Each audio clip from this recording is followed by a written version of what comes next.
If you grew up on a farm in Canada, the chances are your family owned something with the name George White on it.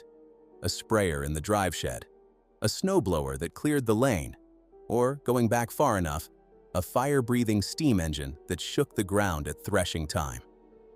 At its peak, George White and Sons built farm equipment in London, Ontario, for more than 120 years, one of the oldest manufacturing firms in the country.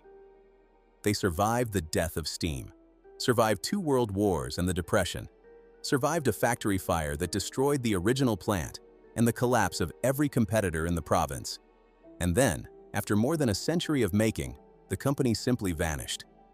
How does something that outlasted everything disappear? What happened? Chapter 1. The Forest City, 1857.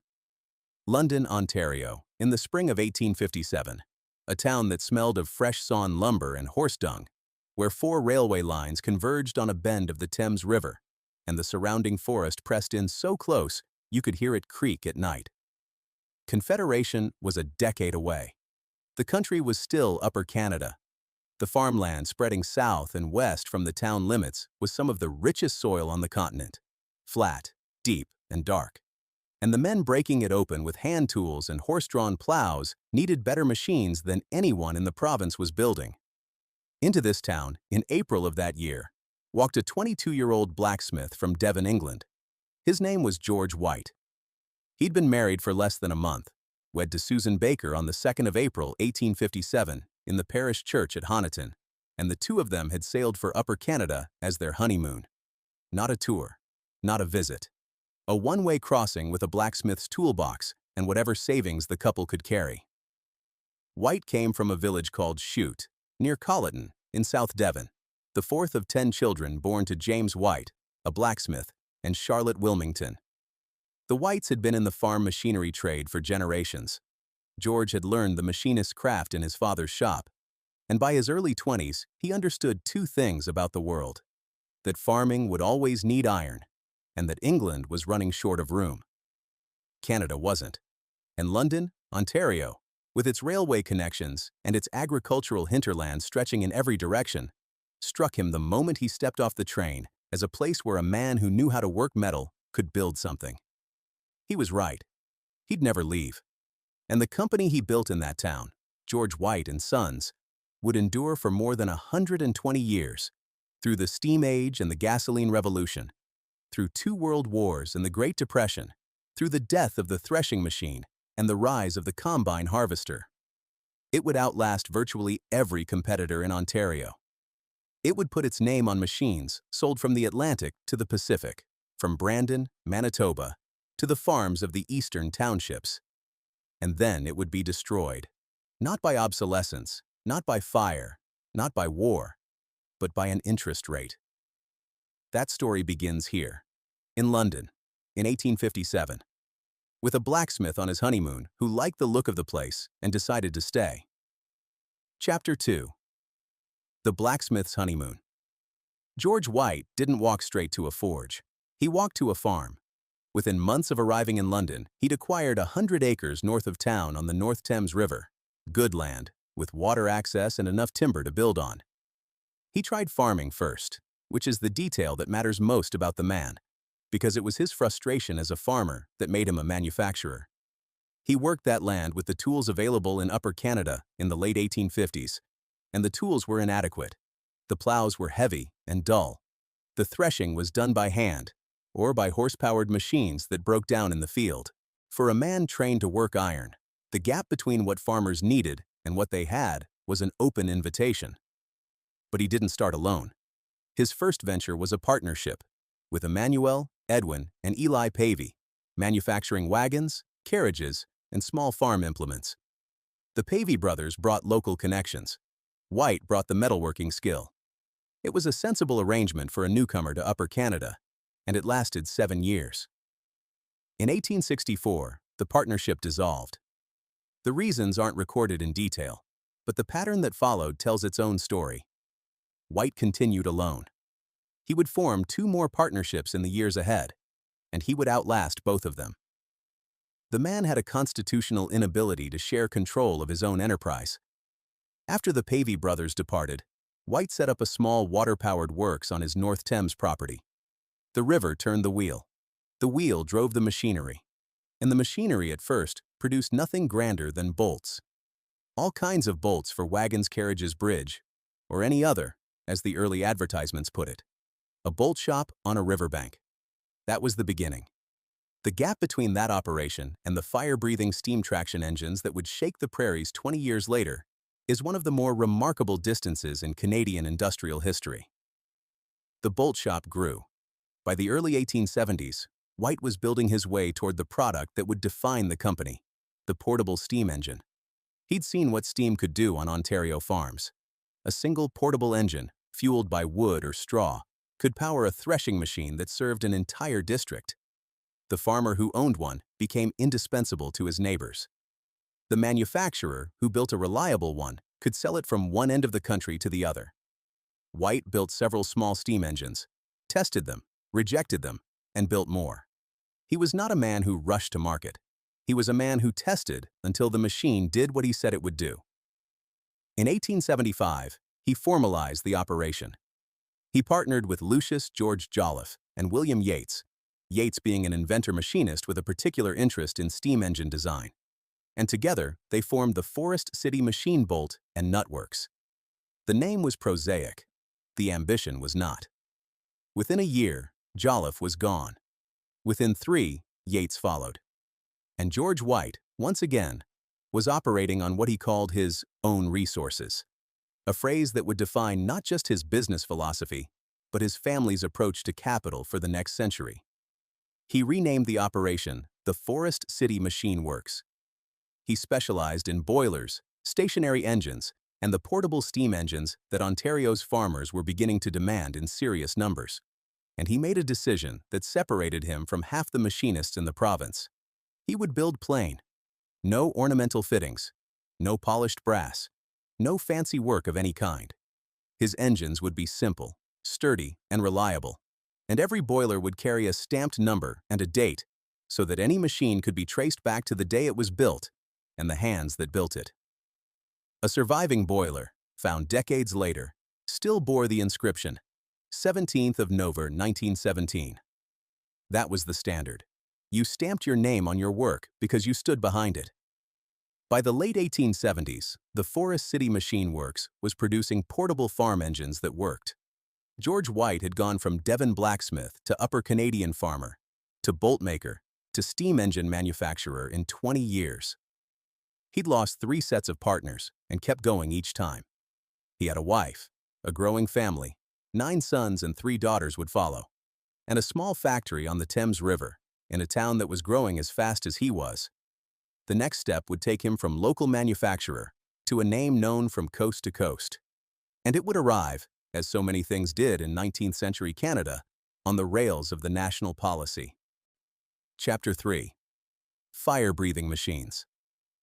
In 1879, Prime Minister John A. Macdonald's national policy tariffs came into force, 15 to 25% or higher on imported manufactured goods, a wall of protection designed to force Canadians to buy Canadian. For a small steam engine manufacturer in London, Ontario, the timing was providential. Without those tariffs, American giants like J.I. Case of Wisconsin would have flooded the Ontario market with machines built at a scale and a price no Canadian firm could match. With them, George White had room to grow, and the market was growing on its own. The 1880s were the decade of the steam engine on the Canadian farm.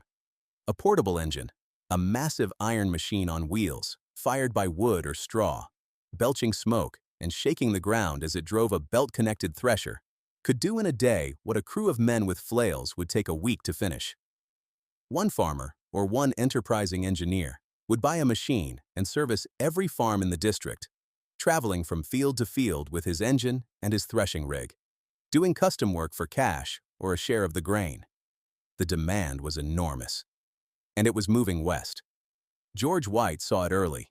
In the late 1870s and early 1880s, he made what the records call several pioneer trips to the Canadian West, journeys across the prairies to establish his machines among the wheat farmers breaking the Great Plains. The logistics were extraordinary. Before the Canadian Pacific Railway crossed the prairies, White's engines had to be shipped via American railroads, routed south through the United States, across to a western railhead, and then hauled the final distance north by horses or oxen. A Canadian manufacturer, operating inside a tariff wall designed to protect him from American competition, was shipping his products through the United States to reach his own customers. The irony was not lost on anyone, but the alternative was waiting for the CPR, and George White was not a man who waited. Once the CPR was completed, he built a large warehouse in Brandon, Manitoba, the gateway to the Western Prairies, and sent his son George Edward to manage it. The family was extending westward with the market.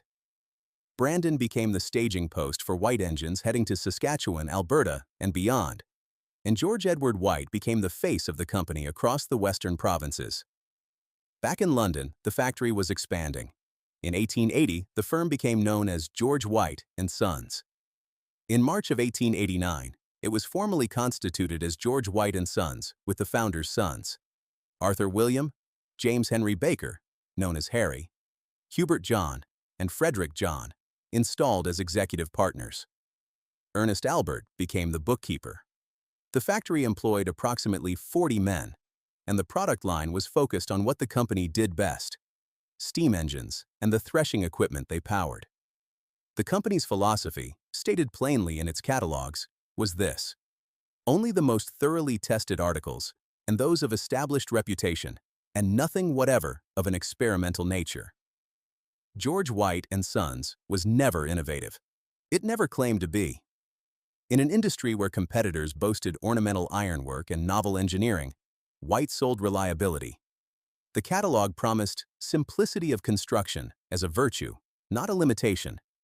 And in a world where boilers exploded, where barn fires started from overheated engines, where a season's harvest could be lost to a machine that failed at the wrong moment, reliability was worth more than novelty. The mid-1890s brought the next leap: steam traction engines. These were not the portable engines that sat in one place and drove a belt.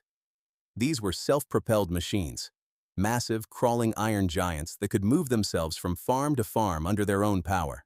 White built traction engines of the return flue type, using the American Huber as a pattern, and produced them in sizes ranging from modest portables to enormous 75 horsepower units that could haul a threshing rig across a quarter section of prairie. Then came a move that showed George White's instinct for growth through acquisition.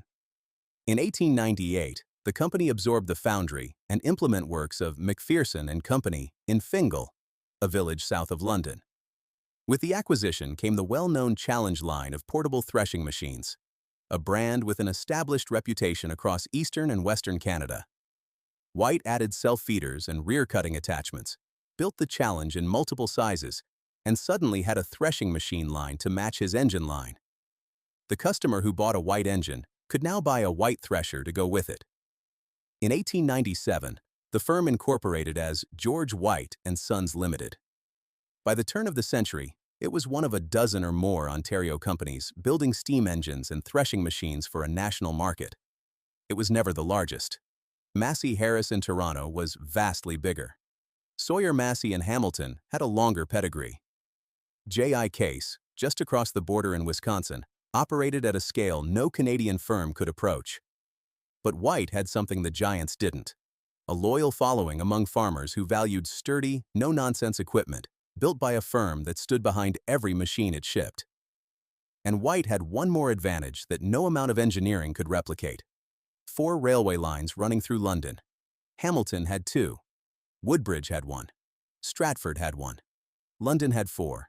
And that meant George White could load a finished steam engine onto a flat car and ship it east to the Ottawa Valley or west to Brandon, Manitoba, faster and cheaper than any competitor in a smaller town. Geography was as much an asset as engineering, and White exploited it fully. The company entered the 20th century with the wind at its back. The prairie wheat boom was driving demand for threshing equipment to heights no one had imagined. The tariff wall still held. The factory was growing. The sons were in place. And the founder, now in his mid-60s, still walking from his large residence on Stanley Street to the factory every morning, had built something that looked, by every measure, permanent. One of his sons would not live to see it endure. In 1899, a son, the records identify him only as having been called by the Lord, died young. The name is not recorded in the surviving sources. The family buried him and kept building. That was the White way. You absorbed the loss, and you went back to work. Chapter 4. The Forest City Machine. Works. The King Street plant was the heart of the operation. A working ironworks in the middle of London's Old South neighborhood, where the clang of hammers and the hiss of steam were as much a part of the street noise as the clatter of horse-drawn wagons on the road outside. From the late 19th century through to October 1974, when fire would finally destroy it, the King Street factory was where George White engines were built, tested, repaired, and shipped. Walk through those doors in 1910, and you'd feel the heat before you saw the source of it. The boiler shop, where iron plate was cut, rolled, and riveted into the pressure vessels that were the core of every steam engine the company made. The air smelled of coal smoke and hot metal. The floor vibrated with a low, constant rhythm that you felt through the soles of your boots. And the sound, not one sound, but a layered chorus of them. The ring of hammer on rivets, the hiss of steam escaping a test valve, the grind of metal being turned on a lathe, and underneath it all, the steady breathing of the engines themselves, the ones being tested before they shipped. The product that left those doors was distinctive. A George White steam engine was built plain, deliberately, philosophically plain.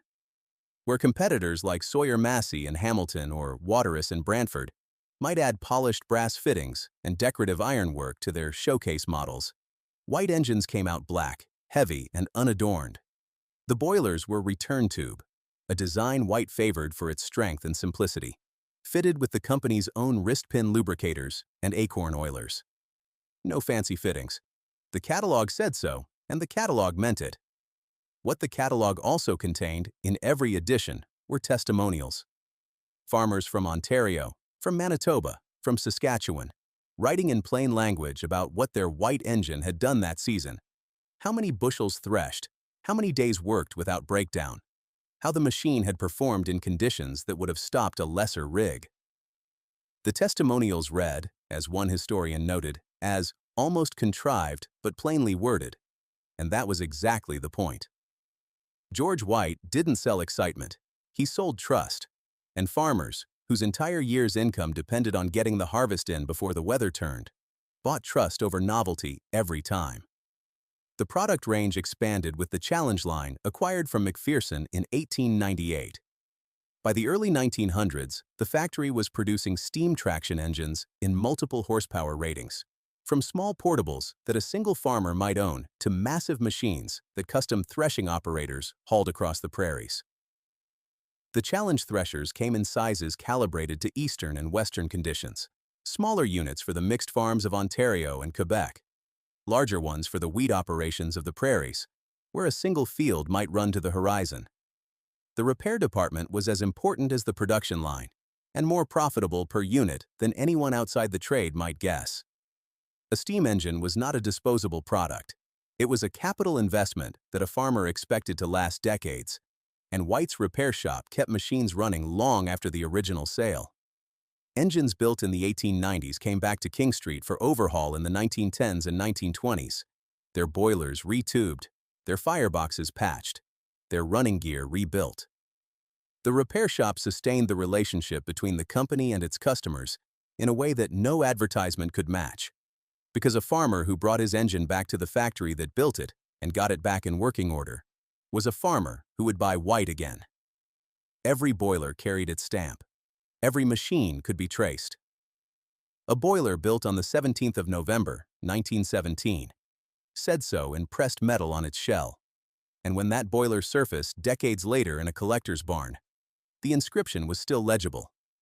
George White's insistence on stamping every boiler wasn't vanity. It was accountability. If the machine failed, the company wanted to know which one, and when it was made, and by whom. In an era when boiler explosions killed men and burned barns, that kind of traceability was the difference between a reputation and a lawsuit. The workforce was modest by the standards of the Ontario manufacturing belt, approximately 40 men at the time of the 1889 incorporation. growing in the decades that followed, but never approaching the thousands employed at Massey Harris in Toronto or Sawyer Massey in Hamilton. George White and Sons was a family firm that operated at family scale, and the founder was described in the records as conservative, uncontroversial, and evidently liked by his employees. The King Street plant was not an industrial empire. It was a working factory where the owner's sons walked the floor, and the owner himself, until his death in 1913, was a daily presence. What made the operation punch above its weight was London's 4 railway connections. The Great Western Railway had arrived in 1853, and by the time White was shipping steam engines in volume, the city was served by 4 separate lines radiating in every direction. A finished engine loaded onto a flat car at King Street could reach a buyer in the Ottawa Valley, a warehouse in Brandon, or a railway siding in the Saskatchewan Prairie faster than a competitor's engine shipped from a town with 1 rail connection and a bad road. For heavy equipment, machines that weighed several tons and could not be moved by road except at walking pace, railway access was everything. And London had more of it than almost anywhere in Ontario. The factory shipped east and west, but its center of gravity was always the agricultural heartland of southwestern Ontario, a dense landscape of mixed farms stretching from London to Lake Erie, from Woodstock to Windsor. These were the farms that White knew best, the farms that the founder had worked himself as a young immigrant, the farms whose needs he'd built his first bolt shop to serve. When a White engine was loaded onto a flat car at King Street, there was a reasonable chance it was heading no farther than the next county, to a farmer who'd driven his wagon into London, walked through the factory, shaken hands with one of the White sons, and placed his order in person. Chapter 5. Coast to Coast.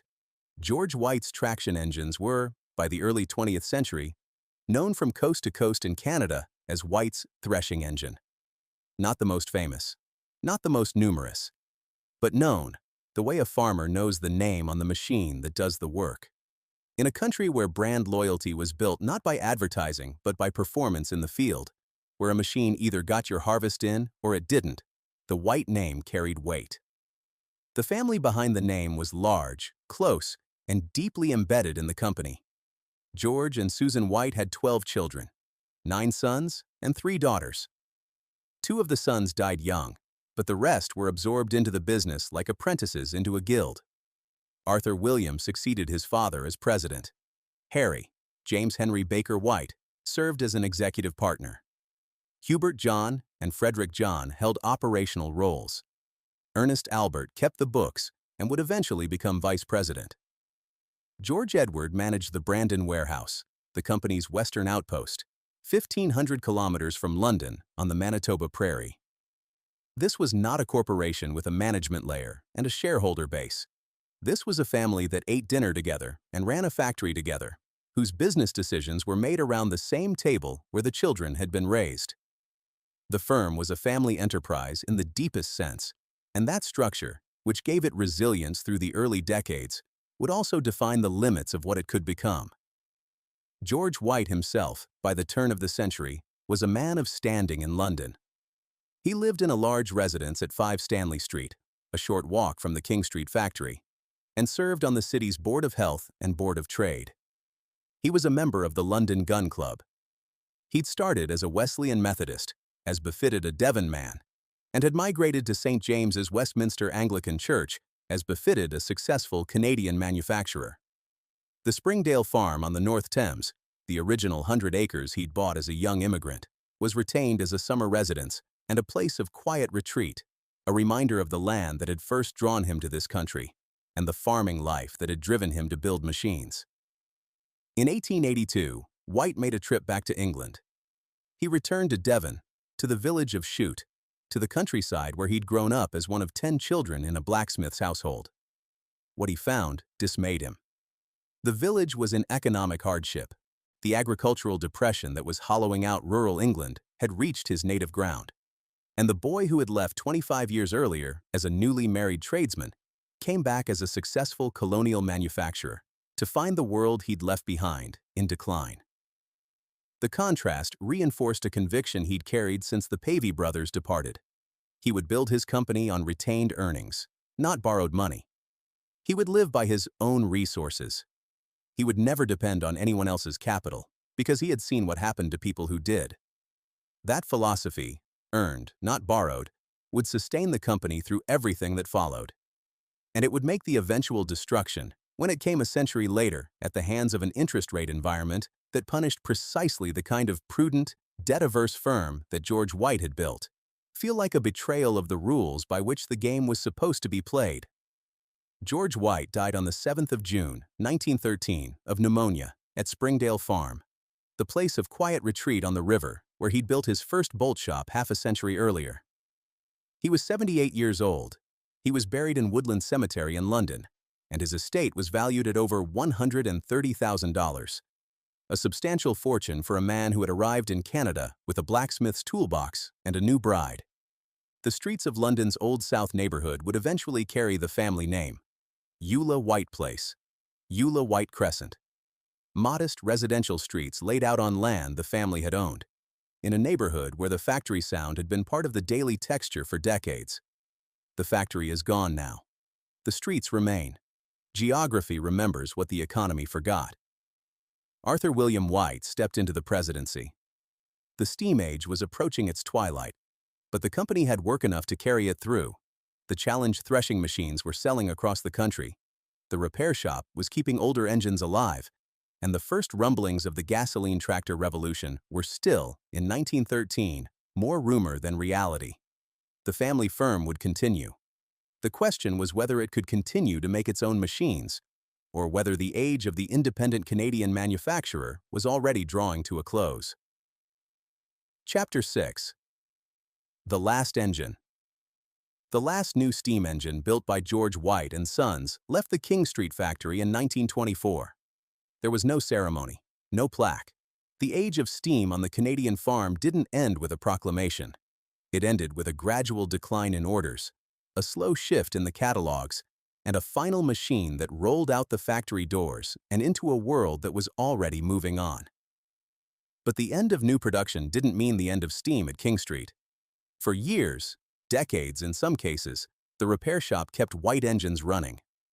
Farmers who'd invested in a steam traction engine in 1910 or 1915 weren't about to scrap it because the catalog now featured gasoline tractors. They brought their machines back to London, had the boilers retubed and the running gear overhauled, and went back to threshing.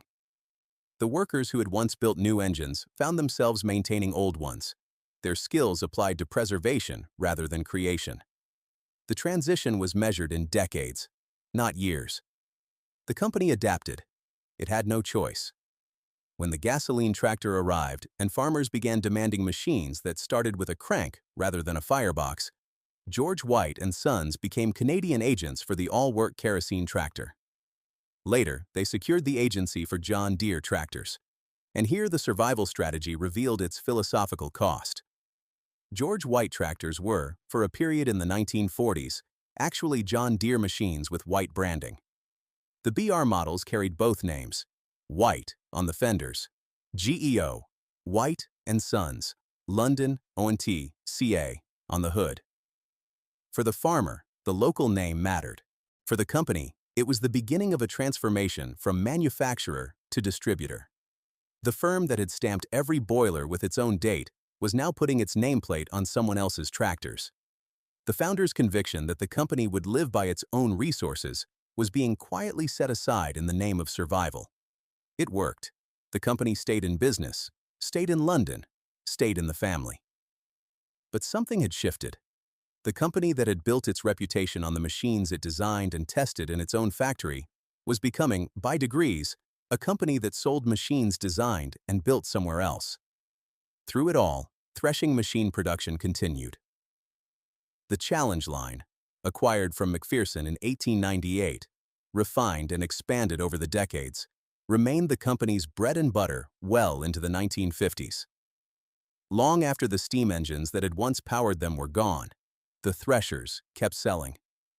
The threshing machine was a simpler product than a steam engine, less capital-intensive to build, and the market for them persisted across eastern Canada even as combines were beginning to replace the old separate threshing operations on the larger western farms.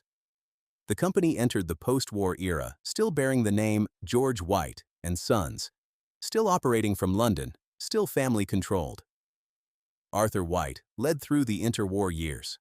Ernest White served as vice president. A third generation was growing into the business. The first quality line branding that had graced the catalog since the steam era still appeared on the company's products. But the world around the company was changing faster than the company itself. And the golden age, the era when George White and Sons built its own machines, stamped its own name on its own boilers, and shipped them coast to coast on 4 railway lines from a factory in the heart of London, was over. What came next would be smaller, quieter, and increasingly precarious. The company would survive. It always had. The question was how much of itself it would have to give up in order to keep surviving. The answer, as it turned out, was nearly everything. Chapter 7. The Long Pivot. The combine harvester killed the threshing machine the way the gasoline tractor had killed the steam engine. Not overnight, but steadily, irreversibly, and with a logic that no amount of loyalty could argue against. A combine did in one pass across a field what had previously required a threshing machine, a power source to drive it, and a crew of men to feed the sheaves and bag the grain. One machine, one operator, one pass. The economics were unanswerable. Through the 1950s, the market for separate threshing machines, the product that had sustained George White and Sons for more than half a century, collapsed across Western Canada first, then crept eastward into Ontario and Quebec, where smaller farms held on to the old methods longer, but couldn't hold on forever. The challenge line that George White had acquired from McPherson in 1898 and built in every size for Eastern and Western trade was becoming, year by year, a product without a future. Farmers who had once ordered a new challenge thresher every decade were buying combines instead, and the ones who still threshed the old way were making do with machines they already owned, patching and repairing rather than replacing. George White and Sons responded the way it had always responded, by pivoting. In 1968, the company began producing sprayers, tractor-mounted, pull-type, and self-propelled models designed for the Canadian market, machines that applied herbicides and pesticides to crops with precision that hand-spraying couldn't match. Alongside the sprayers came tractor-mounted snowblowers, a product with an obvious and reliable Canadian market, because Canadian winters were not optional, and Canadian farm lanes did not clear themselves. These were useful products. They sold. They kept the factory open and the family in business. But they were a fraction of the scale and significance of what had come before. A sprayer is not a steam traction engine. A snowblower is not a threshing machine that feeds a nation. The shift from steam engines to threshers to sprayers and snowblowers traced a trajectory that was unmistakable. Each pivot was smaller than the last. Each one moved the company further from its original identity as a builder of heavy iron. Each one was a survival strategy that worked, and each one left less of the original company intact. By the late 1960s, George White and Sons was a short-line manufacturer. The term itself tells the story. A short-line company makes a narrow range of specialized equipment, not the tractors, not the combines, not the full-line machinery that a modern farm requires, but the ancillary products that fill the gaps between the big machines. Short-line manufacturers operate in the spaces the giants leave open, and they survive as long as those spaces remain. In the Canadian farm equipment market of the 1960s and 1970s, the spaces were narrowing. The giants were consolidating. Massey Harris had merged with Ferguson in 1953 to form Massey Ferguson, a global operation headquartered in Toronto with factories on 4 continents.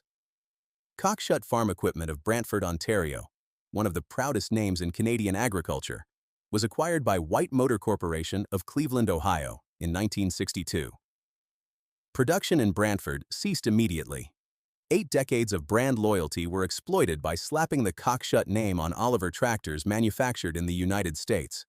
Machines that had nothing to do with Brantford, nothing to do with the workers who'd built Cockshuts for generations, nothing to do with anything except a corporate calculation that the name was worth more than the factory.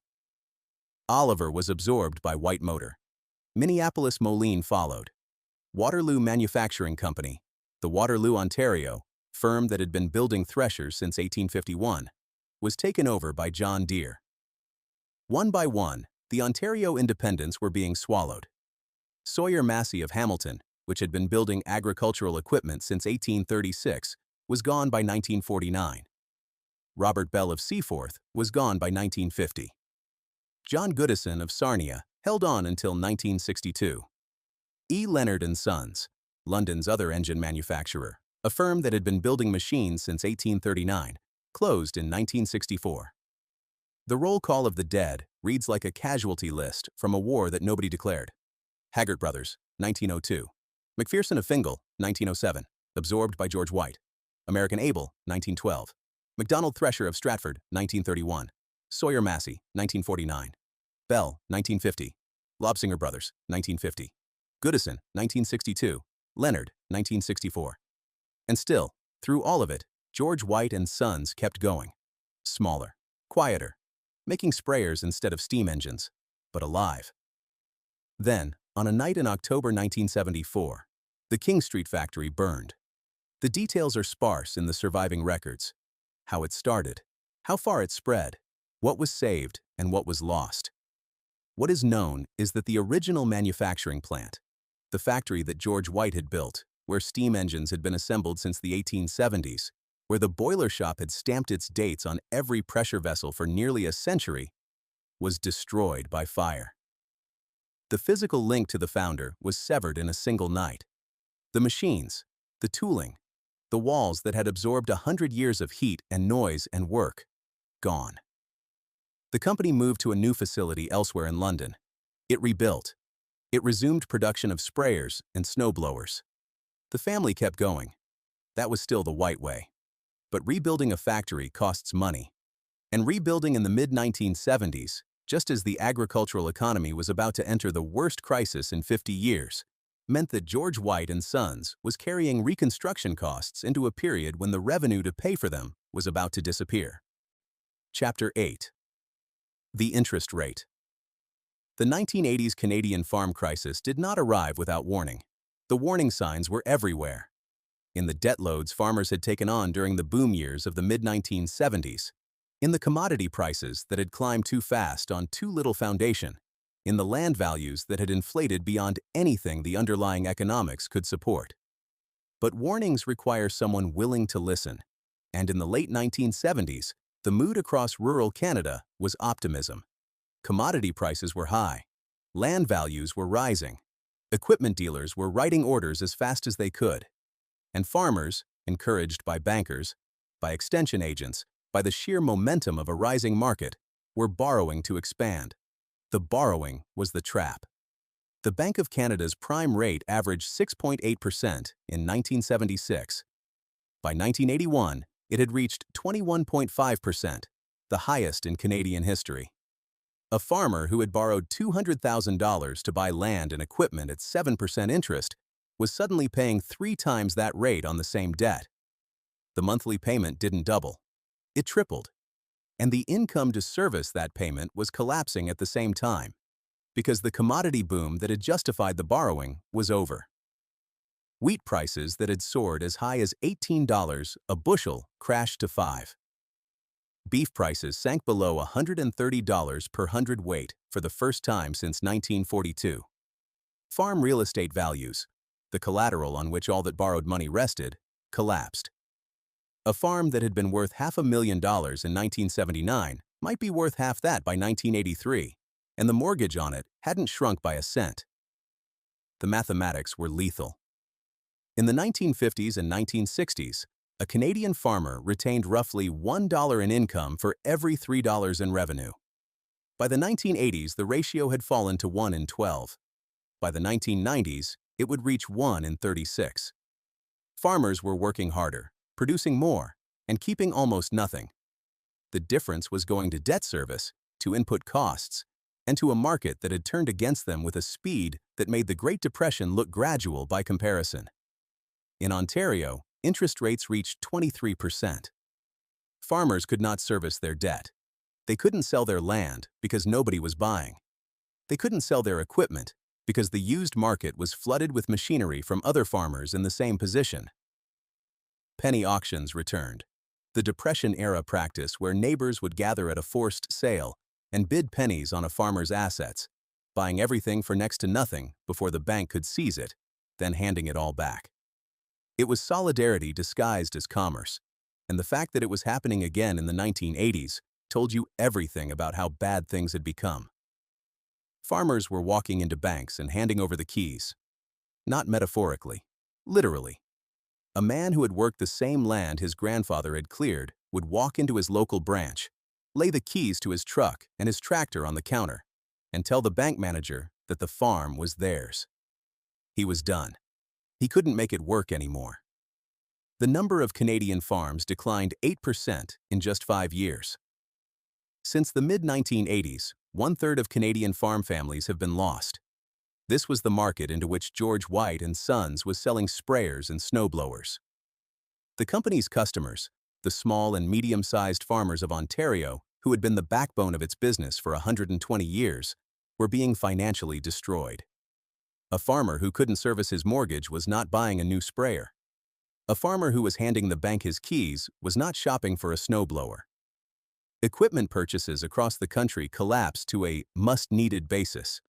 And even that phrase was generous, because for many farmers, nothing was needed more urgently than getting out of debt they could never repay. The giants staggered.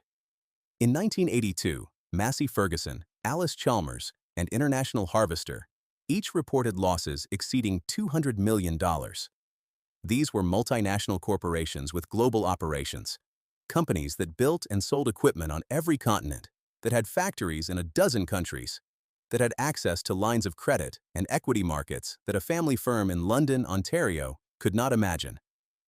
And they were hemorrhaging money at a rate that threatened their survival. Massey Ferguson came within weeks of bankruptcy. International Harvester sold off its agricultural division entirely, ceding the market to a restructured Case IH. Alice Chalmers, one of the oldest names in American industry, withdrew from the farm equipment business altogether. If the giants were bleeding, the independents were dying. A short-line manufacturer with a modest product range, sprayers and snowblowers, built in a replacement factory in London, had no ability to absorb losses the way a global corporation could. There were no overseas markets to offset collapsing domestic sales. There were no diversified product lines to cushion the blow. There was the Canadian farm market, and the Canadian farm market was in freefall. And George White and Sons was carrying the additional burden of the 1974 fire. The company had rebuilt its factory, invested capital in new facilities, new equipment, new capacity, just in time for the worst agricultural downturn in half a century. The fire forced the investment. The crisis destroyed the return on that investment. It was a 1-2 combination that no amount of prudence could have anticipated, and no amount of family stubbornness could withstand. The details of what happened next are, frustratingly, incomplete in the surviving record. The company archives, held at the University of Guelph, spanning 1847 to 1995, contain the paper trail, but the public narrative has gaps. What is known is this: George White and Sons was bought out during this period. The family that had controlled the company continuously since 1857, through 5 partnerships, 3 fires, 2 world wars, the death of the founder, the death of steam, the death of the threshing machine, lost control of the enterprise that bore their name. One source dates the company's end to 1981, the exact year the prime rate hit its peak. Another, writing in 1986, notes that George White sprayers and snowblowers are actively sold across Canada, indicating that the brand continued under new ownership through at least the mid-1980s. The University of Guelph archives date range, through 1995, suggests the company, or some corporate remnant of it, persisted into the mid-1990s in some form. The pattern is familiar from every other farm equipment collapse of the era. A family sells under financial pressure. New ownership continues the brand for a time, because the brand still has value among the farmers who remember it. Production continues at reduced scale, or ceases entirely while the name is licensed to other manufacturers. Eventually, the new owners extract what value remains.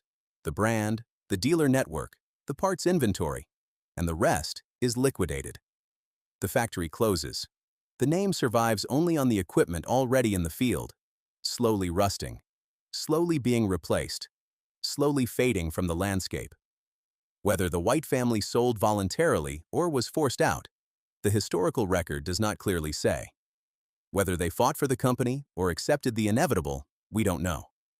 What we know is this: a family that had operated on its own resources for more than a century, that had built the company on retained earnings precisely because the founder had seen what happened to people who depended on borrowed money, was destroyed by a monetary policy environment that made borrowed money lethal.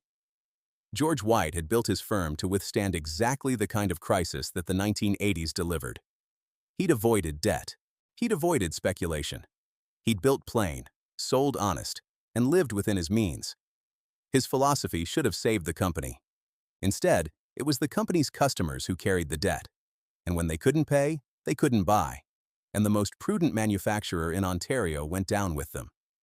The interest rate didn't destroy George White and Sons. It destroyed the people who bought George White equipment. The company died of its customers' wounds. Chapter 9. The Silence. White Farm Equipment, the Cleveland-based company that had absorbed Cockshut, Oliver, and Minneapolis Moline, collapsed during the same years. Sold from White Motor Corporation to TIC of Texas, then to Allied Products, its combine line eventually sold to Massey Ferguson. The name White on a piece of farm equipment meant something different depending on which side of the border you were standing on, and on neither side did it mean what it once had. By the late 1980s, only 6 major farm machinery companies remained in Canada.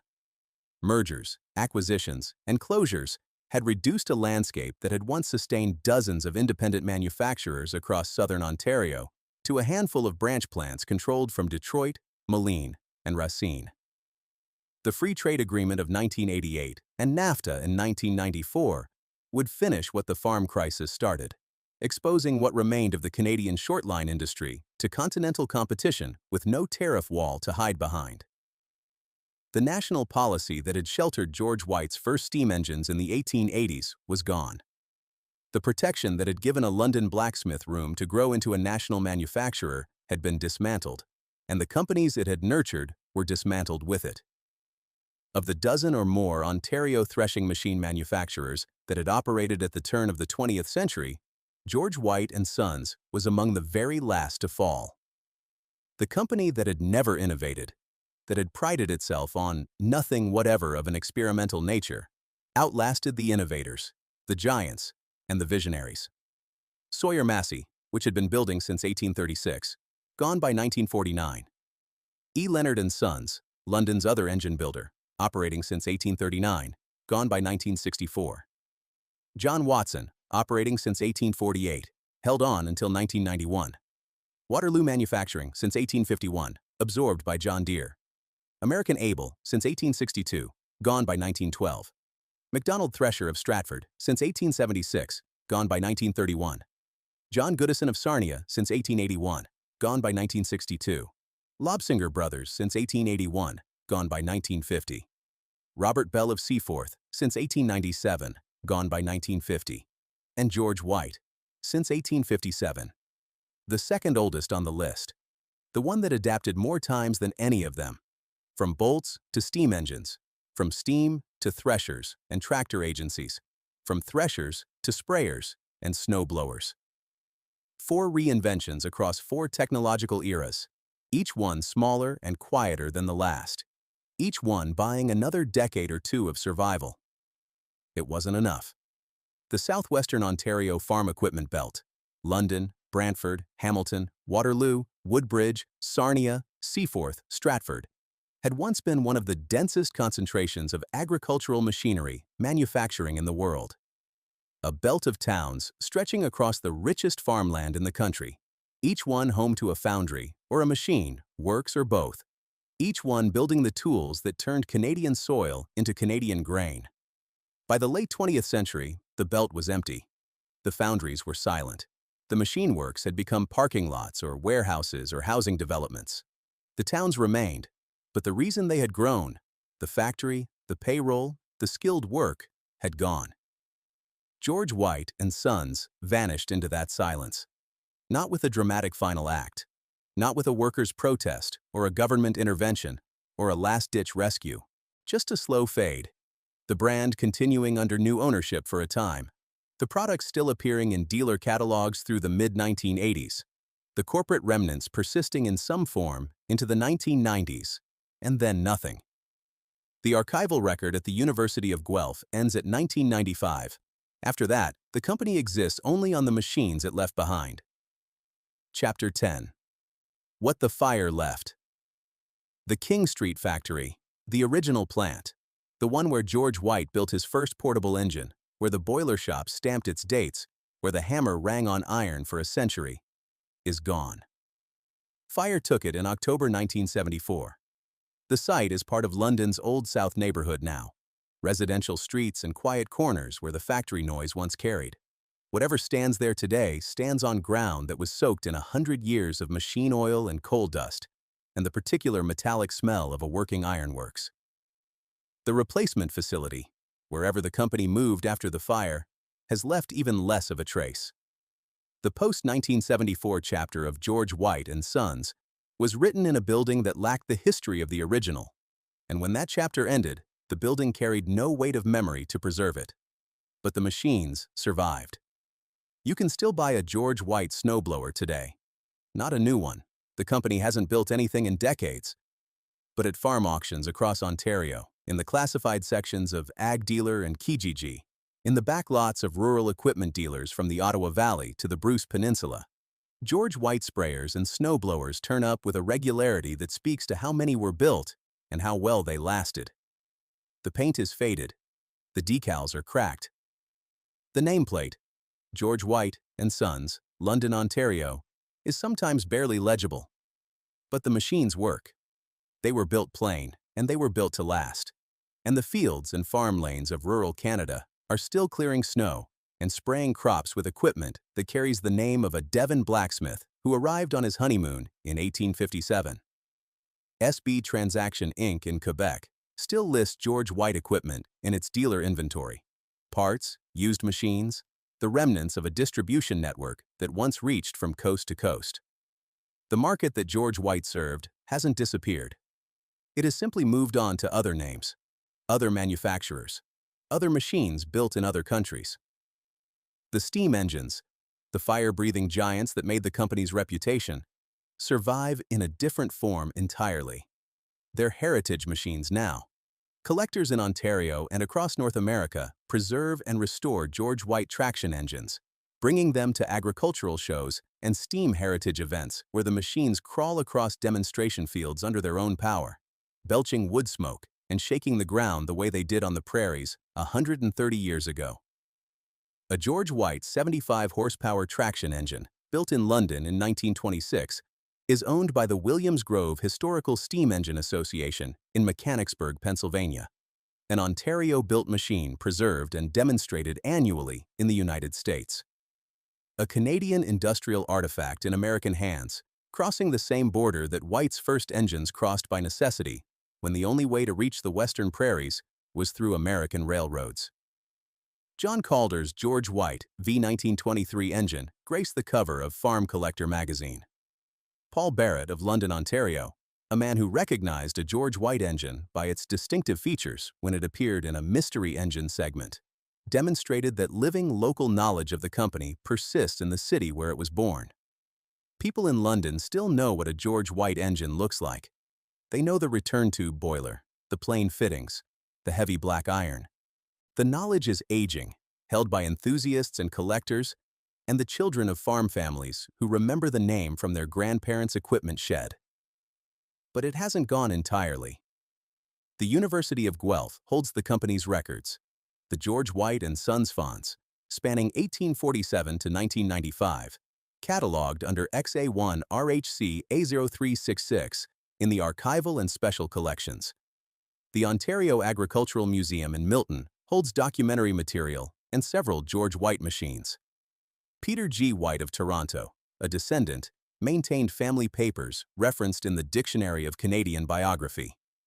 The academic and archival record is intact, What has been lost is not the documentation of George White and Sons. What has been lost is the thing itself, the factory, the work, the making. And in London's Old South neighborhood, on quiet residential streets where children ride bicycles and neighbors walk dogs, and the loudest sound on a summer evening is the rustle of the old maples, two street signs carry the family name, Eula White Place, Eula White Crescent, named for the family that built machines on this ground for a century. The signs don't explain who the Whites were, or what they made, or how long it lasted, or why it stopped. They're just names on posts, the way so many street names are, fragments of a history that the city has half forgotten, and that the neighborhood has absorbed into its daily scenery without thinking about what the words once meant. Chapter 11. The Honeymoon that built a century. George White came to Canada on his honeymoon. He married Susan Baker in the parish church at Honiton in April 1857, and the two of them sailed for Upper Canada because the young blacksmith from Devon believed there was more room to build in a colony than in a country that was running short of space. He was 22 years old. He had a toolbox, a trade, and a bride. He never went back. His sons stayed. His grandsons stayed.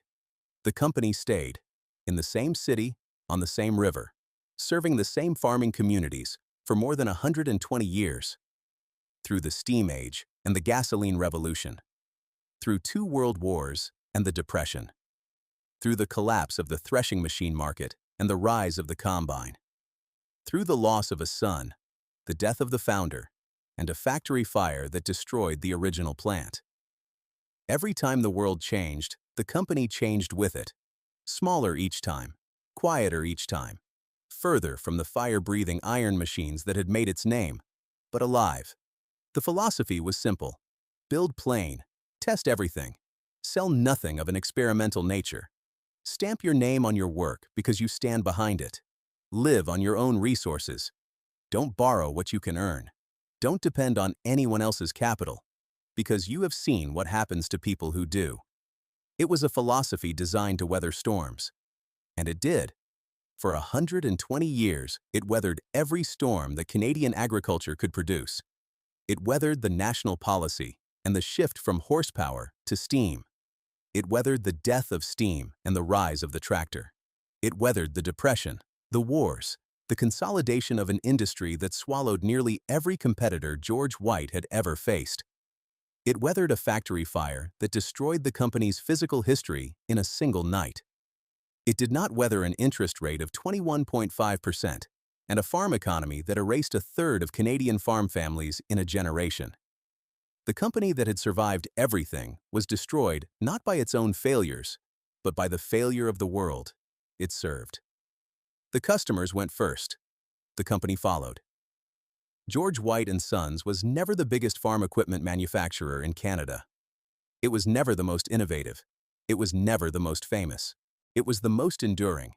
A family firm that outlasted virtually every rival in the province, that adapted 4 times across 4 technological eras, that held on longer and more stubbornly than any of the giants or the visionaries or the innovators that had once filled the factory towns of southwestern Ontario.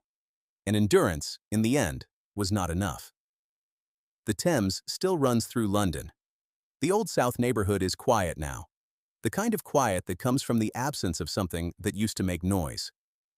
Snow falls on a street called Eula White Crescent, in a city that used to make things.